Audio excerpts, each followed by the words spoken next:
एडमेंस question 24 exercise 13.2 बहुत ही technical question है। अक्सर बच्चों को इसमें प्रॉब्लम होती है, तो अब हम इसको सॉल्व करेंगे। इसमें बताया गया है कि 9 डिफरेंट बुक्स हैं जिनको एक शेल्फ में अरेंज करना है। अब चूँकि लफ्ज़ अरेंजमेंट है तो इसका मतलब हमें परम्यूटेशन के थ्रू सॉल्व करना है। और यहाँ पे कह रहे हैं कि 4 बुक्स इसमें से शेक्सपियर की लिखी हुई हैं, 2 डिकेंस की हैं और 3 कॉनरेड की हैं। How many possible permutations are there if. अब यहाँ पर पहले कह रहे हैं कि कॉनरेड की जो बुक्स हैं, कॉनरेड की कितनी बुक्स हैं? टोटल 3 बुक्स हैं। अगर वो एक साथ प्लेस्ड हो, must be next to each other, मतलब एक साथ प्लेस्ड हैं।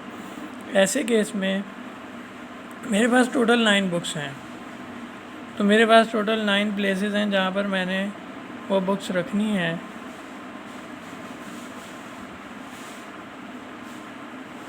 तो ये टोटल 9 प्लेसेस हैं, मगर इनमें से कोई सी भी 3 प्लेसेस जो है वो कवर्ड हैं। लेट सपोज़ मैं उनको पहली 3 प्लेसेस कह लूँ कि इन पहली 3 प्लेसेस के अंदर मुझे कॉनरेड यानी सी से मैं रिप्रेजेंट कर रहा हूँ, कॉनरेड की बुक्स रखनी है।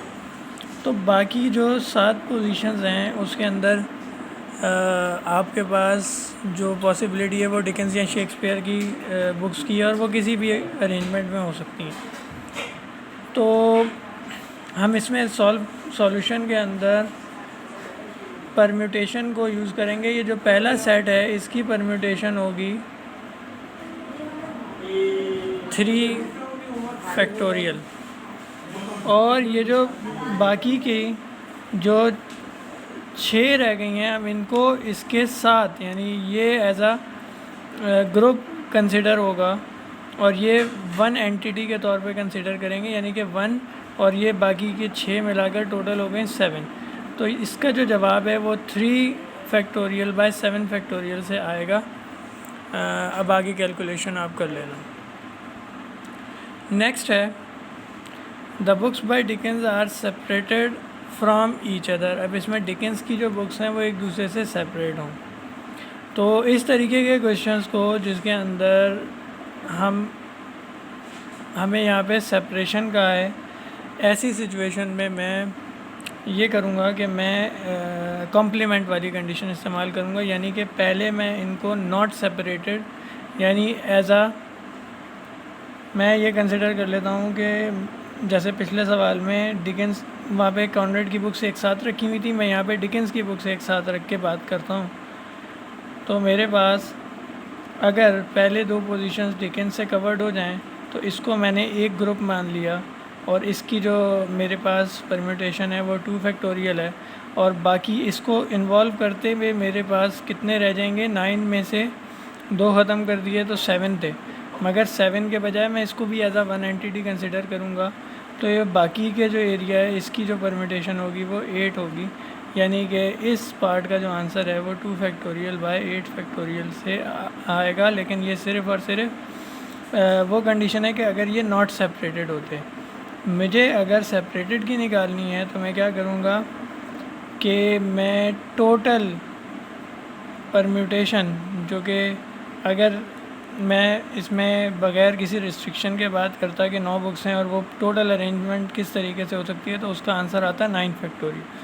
तो मैं 9 फैक्टोरियल में से माइनस कर दूंगा जो नॉट सेपरेटेड वाली कंडीशन है, तो इससे मुझे सेपरेटेड वाला आंसर मिल जाएगा। यानी 9 फैक्टोरियल में से माइनस कर दूं अगर मैं 2 फैक्टोरियल बाय 8 फैक्टोरियल, तो मेरे पास आंसर आ जाएगा। अब ये जो तीसरा जो आंसर है इसको मैं ऊपर दिए गए पैटर्न से नहीं निकाल सकता। उसकी वजह है कि अगर मैं ये बात करूं कि जैसे मैंने यहाँ पे किया कि सेपरेटेड लिखा था, मैंने उनको जो है वो एक साथ लाने वाली कंडीशन से कर दिया, यानी नॉट सेपरेटेड की कंडीशन से करके फिर मैंने टोटल से माइनस कर दिया। यही काम अगर मैं यहाँ करूँ कि 9 फैक्टोरियल में से माइनस कर दूँ मैं कि कॉनरेड की बुक्स एक साथ जो थी उसका जवाब क्या था? 3 फैक्टोरियल बाय 7 फैक्टोरियल। इससे मेरे पास आंसर नहीं आएगा, ये मेरे पास रॉन्ग होगा। वजह ये है कि यहाँ पर 2 किताबें नहीं हैं, यहाँ पर मेरे पास 3 किताबें और उसके रखने की प्लेसेस भी बहुत सारी हैं। यानी कि अब मैं अगर कॉनरेड की 3 किताबों को हटाकर टोटल बुक्स देखूँ तो मेरे पास हैं मेरे पास 4 बुक्स हैं जो कि शेक्सपियर की हैं और 2 बुक्स हैं जो कि डिकेंस की हैं, यानी कि टोटल 6 किताबें होंगी मेरे पास। तो ये 2 बुक्स डिकेंस की और 4 बुक्स शेक्सपियर की, और इन तमाम के दरमियान में मेरे पास स्पेस है जहाँ मैं वो 3 किताबें रख सकता हूँ, यानी कि यहाँ पर भी आ सकती हैं, यहाँ पर भी, यहाँ पर भी, यहाँ पर भी, यहाँ पर भी। मैं इन तमाम जगहों पे अगर रखूँगा तो मेरे पास जो आंसर है वो एक कॉनरेड की बुक्स अलग हो जाएंगी। तो इसमें जो परम्यूटेशन का जो मैं आंसर निकालूँगा वो कैसे निकालूँगा कि मैंने इन 7 प्लेसेस में कितनी बुक्स रखने की मेरे पास अवेलेबिलिटी है। मेरे पास इन 7 प्लेसेस में 3 बुक्स यानी कॉनरेड की बुक्स आएंगी, और बाकी जो परम्यूटेशन है वो क्या है कि बाकी की जो 6 प्लेसेस हैं उन पर